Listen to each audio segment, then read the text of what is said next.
Like the previous set of topics, once we learned about forces, then we moved on to work and energy and things like that, right? So here too we have work. So we'll be looking at work done by a torque. So let's look at this work by a torque.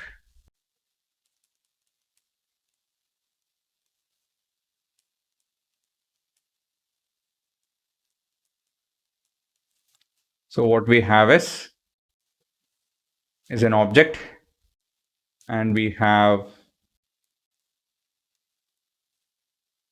something that is rotating it.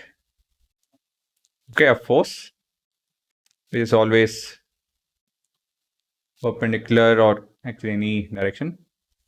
We'll call this as OB, and it's at a distance of R. And after the push, so this moves on to, say, I'll call this as Q.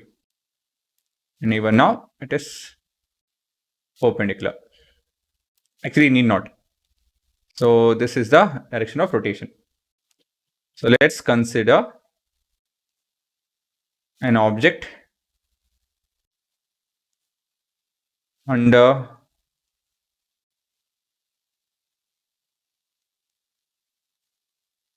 tangential force F,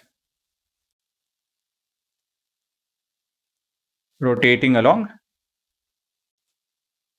an axis via O. Work done by the torque would be equal to, as usual, force into distance. Same formula, nothing else. But here the distance is along arc PQ. Okay, arc PQ. Force into distance, right? So distance in this case would be along the arc PQ. Is that correct? But arc PQ is also equal to delta theta times of R. Delta theta is over here. Therefore, our work will be FR delta theta. And you know this is nothing but your torque times of delta theta. So this is nothing but torque times angular displacement. Okay, so this is your generic way. So if the case, sorry, not if the case, for the case wherein torque is not constant,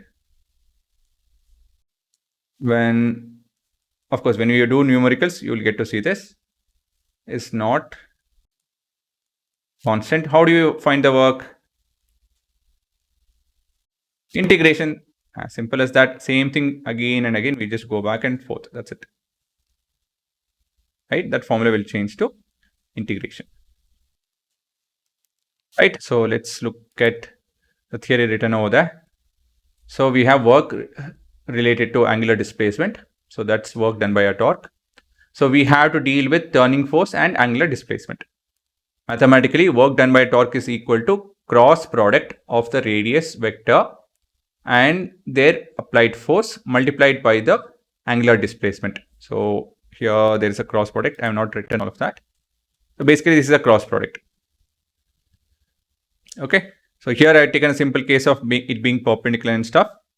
But of course, it's always this I have taken, as per this formula, I'm taken the perpendicular distance. Right. So these two are perpendicular to each other. That's the case. But if not, same thing, nothing fancy. Torque is torque. Whatever formula you learned, you will apply it over there. So it's only the perpendicular component we are looking at. And mathematically, this can be expressed as, okay. Now you can pause. We'll use, we'll do it with, we'll make it clear with more numericals. Not more numericals. We'll make it clear with numericals. We'll be doing numericals, that's what I mean. Okay, yeah.